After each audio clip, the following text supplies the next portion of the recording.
So hello guys, I'm back with a new video and you are very welcome to our channel Pokemon World। So guys, आज हम देखने वाले हैं गाचिया गोटा का एपिसोड 3।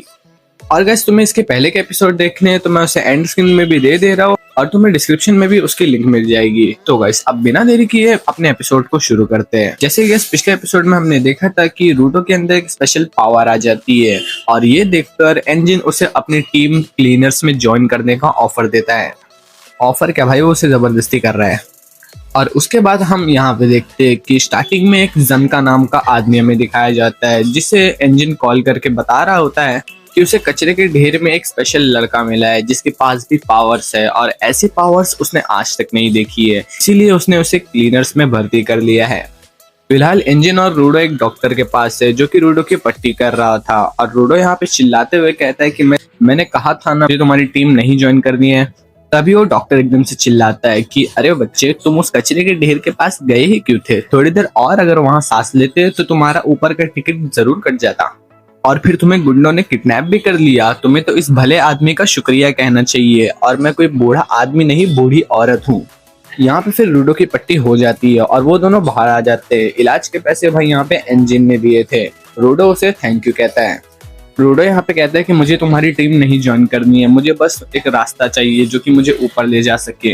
एंजिन यहाँ पे कहता है कि तुम्हें उन गुंडों को देखकर तो पता लग ही गया होगा कि यहाँ के लोग ऊपर वाले से कितनी नफरत करते हैं, यानी इस जगह जानकारी फ्री में नहीं मिलती, तो मुंह बंद रखो और मेरे पीछे चलते रहो। उसके बाद ये दोनों यहाँ पे बर्गर खा रहे होते हैं और यहाँ पे रूडो को बहुत जोर से भूख लगी हुई थी। रूडो यहाँ पे सोचता है कि उसे लगा था कि यहाँ पे कचरे के सिवा और कुछ नहीं है, पर यहाँ पे तो शहर बसे हुए हैं जिनमें लोग भी रहते हैं। एंजिन उसके बाद रूडो को एक्सप्लेन करता है कि यहाँ पे अनीमा नाम की एक एनर्जी होती है और वो समय के साथ इकट्ठा होती रहती है। वो कचरा मॉन्स्टर भी इस एनीमा एनर्जी से ही बने हुए हैं और वो मॉन्स्टर्स लोगों को देखते ही उन पे हमला करने लगते हैं। ज्यादातर तो वो कचरे में ही रहते हैं, पर कभी कभी वो शहर में भी घुस जाते हैं। वैसे तो आम हथियारों से उन मॉन्स्टर्स को नहीं मारा जा सकता है, पर तुम्हारे ग्लव से उन्हें जरूर मारा जा सकता है। जैसे कि कोई शेफ अपने चाकू को सालों तक धार करता है या फिर कोई राइटर अपने पेन का जैसे ख्याल रखता है, वैसे ही अगर कोई आदमी अपनी चीजों को अच्छे से ख्याल रखे तो उस सामान के अंदर अनीमा आ जाती है। ऐसे सामान को वाइटल इंस्ट्रूमेंट्स कहा जाता है। जैसे एंजिन के पास उसका छाता है और रूडो के पास उसके ग्लव्स। क्योंकि वो मॉन्स्टर्स एनिमा से बने हैं तो उन्हें एनिमा वाले हथियार से ही मारा जा सकता है, पर बहुत कम लोग अपनी इस पावर को बाहर निकाल पाते हैं और ऐसे लोगों को गिवर्स कहा जाता है, जैसे एंजिन और रूडो। रूडो यहाँ पे अपने मन में सोच रहा होता है कि रेक्टो हमेशा सच कहता था कि किसी चीज का अगर अच्छे से ख्याल रखो तो उसमें सोल आ जाती है। एंजिन यहाँ पे बताता है कि क्लीनर्स एक टीम का नाम है जो कि कचरा मॉन्स्टर से लड़ते हैं और उन्हें रूडो जैसे और भी लोगों की तलाश है। रूडो पूछता है कि अगर मैं तुम्हारी टीम को ज्वाइन कर लूं तो क्या तुम मुझे ऊपर जाने का रास्ता बता सकते हो? एंजिन यहाँ पे बताता है कि ऊपर कैसे जाते हैं उसके बारे में उसे घंटा कुछ नहीं पता है, बट वो कहता है कि उसके बॉस को काफी जानकारी है, शायद से उसे पता हो। यहाँ पे अब रूडो को उसके बॉस से मिलना होगा। एंजिन फिर पूछता है कि तुम्हें ये ग्लव्स किसने दिए हैं? रूडो कहता है कि मेरे फादर ने और ये उनकी आखिरी निशानी है। एंजिन बोलता है कि इसीलिए ये तुम्हें इतने प्यारे हैं और तुम इनका इतने अच्छे से ख्याल रखते हो, इसीलिए इनमें सोल आ गई है। ये सुनकर रूडो को एकदम से रेक्टो की याद आ जाती है। उसके बाद एंजिन का फोन बजता है और वो वहां से उठ के जाने लगता है।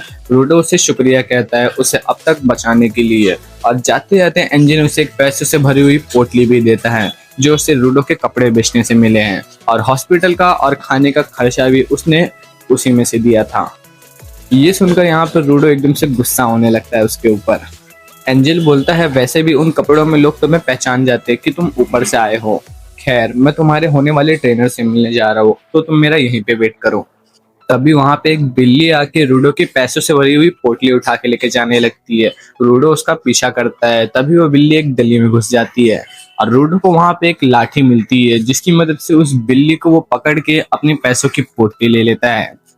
और गाइस, ये वाली लाठी असल में जनका की थी जो कि रूडो से अपनी लाठी वापस मांगने लगता है। रूडो यहाँ पे सोच रहा होता है कि इसे ये फालतू लकड़ी क्यों चाहिए, वैसे ही जनका उसे धक्का मार के उससे लाठी छीन लेता है और रूडो जनका के कपड़े पे लगे हुए बैच को देख के समझ जाता है कि ये भी एंजिन की तरह क्लीनर है। और यहाँ पे रनका एकदम से अपनी लाठी घुमाते हुए कहता है कि तुम्हारी हिम्मत कैसे हुई मेरी लाठी चुराने की, अब तो तुम्हें सबक सिखाना ही पड़ेगा। वो एकदम से अपनी लाठी को लोहे की रॉड में तब्दील कर लेता है और वो रूडो पे अटैक करता है। उसके बाद वो बोलता है कि चोरी करने पर उसका फल भी तो भुगतना पड़ता है रूडो। रूडो यहाँ पे पूछता है कि तुम्हें मेरा नाम कैसे पता। जनका बताता है कि एंजिन ने तुम्हारे बारे में सब कुछ बता दिया है और मैं तुम्हारा नया ट्रेनर हूँ। सोचा नहीं था कि इतनी छोटी सी बात भी तुम्हें सिखानी पड़ेगी कि किसी चीज को चुराना बुरी बात होती है। रूडो कहता है कि मैं तो बस उस बिल्ली से अपने पैसे लेने के लिए उस लाठी का यूज किया था।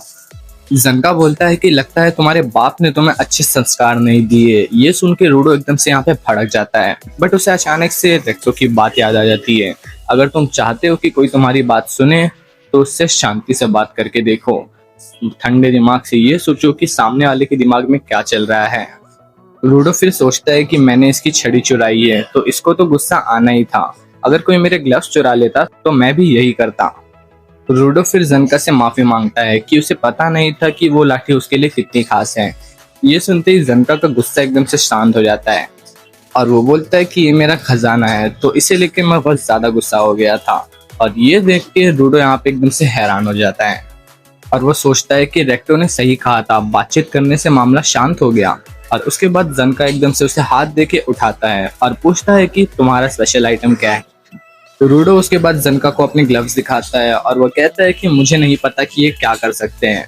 जनका बोलता है कि तुम्हारे ग्लव्स तो बहुत ज्यादा अच्छे हैं। और जनका पूछता है कि तो तुम क्लीनर्स क्यों ज्वाइन कर रहे हो। रूडो बताता है कि वो तो बस उनकी हेल्प कर रहा है, जैसे ही उसका मकसद पूरा होगा वो वहां से चला जाएगा। रूडो फिर यहाँ पे अपने मन में सोच रहा होता है कि ये तो बिल्कुल ही अलग इंसान लग रहा है, शायद से ये मुस्कुरा रहा है इसके लिए। और वापस से उससे रेक्टो की बात याद आती है कि वो जब कह रहा था कि थोड़ा हंसा करो अच्छे दिखोगे। और यहाँ पे अब रूडो को समझ में आता है कि स्माइल करने से तो इंसान ही बदल जाता है और वो सोचता है कि क्या वो भी स्माइल कर सकता है। और उसके बाद वो उसकी कोशिश करने लगता है, बट भाई यहाँ पे वो बहुत ज्यादा अजीब लग रहा होता है। और ये देखकर जनका एकदम से भड़क जाता है और वो कहता है कि क्या तुम मेरा मजाक उड़ा रहे हो क्या। रूडो कहता है कि नहीं, मैं तो बस स्माइल कर रहा था। जनका कहता है कि इससे घटिया स्माइल मैंने आज तक नहीं देखी है, इसे देखते तो बच्चे भी रोने लगेंगे। और उसके बाद रूडो एकदम से मुंह बंद करके स्माइल करने लगता है और ये और ज्यादा अजीब लग रहा है गाइस अब। और ये देखकर जनका और ज्यादा भड़क जाता है और दोनों लड़ने लगते हैं। जनका कहता है कि इंजन ने तुम्हें स्पेशल कहा तो ज्यादा उड़ो मत, हम यहाँ पे रोज अपनी जान पे खेल के शहर को बचाते हैं और तुम अपने मकसद के लिए हम पे एहसान करने आए हो, वो मकसद जरूर कुछ घटिया सा होगा। और यहाँ पे रूडो को रेक्टो की कही हुई आखिरी बात याद आती है कि जाओ और इस घटिया दुनिया को बदल दो। रूडो यहाँ पे गुस्से में होता है और वो कहता है कि तुमने मेरे मकसद को घटिया कैसे कहा, मैं इसके लिए कुछ भी कर सकता हूँ, तो तुम अपनी जबान संभाल के बात करो कमीने। और दोनों यहाँ पे लड़ने के लिए रेडी हो जाते हैं। जनका यहाँ पे वापस से अपनी लाठी को ट्रांसफॉर्म कर लेता है और रूडो पास में से कचरे के डिब्बे में से एक रॉड उठा के उसमें एनर्जी भर देता है। ये देख यहाँ पे जनका एकदम से हैरान हो जाता है क्योंकि उसे लगा था कि रूडो की स्पेशल आइटम उसका ग्लव्स है। गाइस यहाँ पे इंजन ने एक बात जनका को नहीं बताई थी कि रूडो एक से ज्यादा आइटम्स को ट्रांसफॉर्म कर सकता है वेपन्स में। और गाइस ये पावर अकेले सिर्फ रूडो के पास ही है। यहाँ पे ये चीज देख के जनका समझ जाता है कि रूडो एक से ज्यादा आइटम को ट्रांसफॉर्म कर सकता है और इसीलिए इंजन ने उसे स्पेशल कहा था। बट गैस यहाँ पे जनका को इतना तो कॉन्फिडेंट था कि रूडो उसे नहीं हरा पाएगा।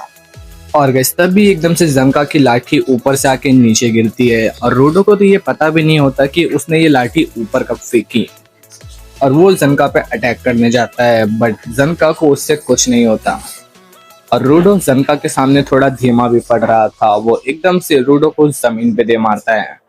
बट गाइस उसके बाद जनका कुछ नोटिस करता है कि उसके गाल पे भाई पॉटी लगी हुई है और अभी तक रूडो एक टॉयलेट क्लंजर से फाइट उससे कर रहा था। रूडो पूछता है कि ये प्लंजर क्या होता है तो जनका कहता है कि अरे जिससे टॉयलेट साफ करते हैं। रूडो कहता है कि मुझे कुछ नहीं पता और मुझे इससे फर्क भी नहीं पड़ता और वो कहता है कि अब मेरी बारी है बदला लेने की और वो एकदम से उस प्लंजर से जनका के ऊपर अटैक करने लगता है। जनका अपने आप को पॉटी से बचाने की पूरी कोशिश करते हुए वहां से भाग जाता है। बट गाइस रूडो कहाँ चुप बैठने वाला था, वो उसका पीछा करने लगता है और रूडो यहाँ पे मन में सोच रहा होता है कि पता नहीं ये क्या चीज है, बट इससे उसे डर लग रहा है। और रूडो जनका के पीछे काफी देर तक भागता है, बट गाइस आखिर में वो एकदम से जनका के ऊपर पिचकारी चला ही देता है। और उसके थोड़ी देर में वहां पे एंजिन आ जाता है और वो कहता है कि लगता है तुम दोनों में दोस्ती हो गई। और उसके बाद वो इन दोनों के बीच में जो भी हुआ वो जानकर जोर जोर से हंसने लगता है। और गाइस यहाँ पे जनका अपना मुंह छुपाए बैठा हुआ होता है। एंजिन कहता है कि तुमने उसे 40 से मारा, और यहाँ पे ये जान के रूडो एकदम से सदमे में होता है कि वो अब तक 40 से लड़ रहा था।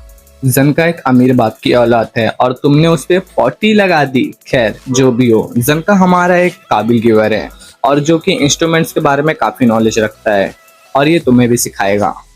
जनका ये सुन के हैरान हो जाता है कि एंजिन उसे एक काबिल गिवर समझता है।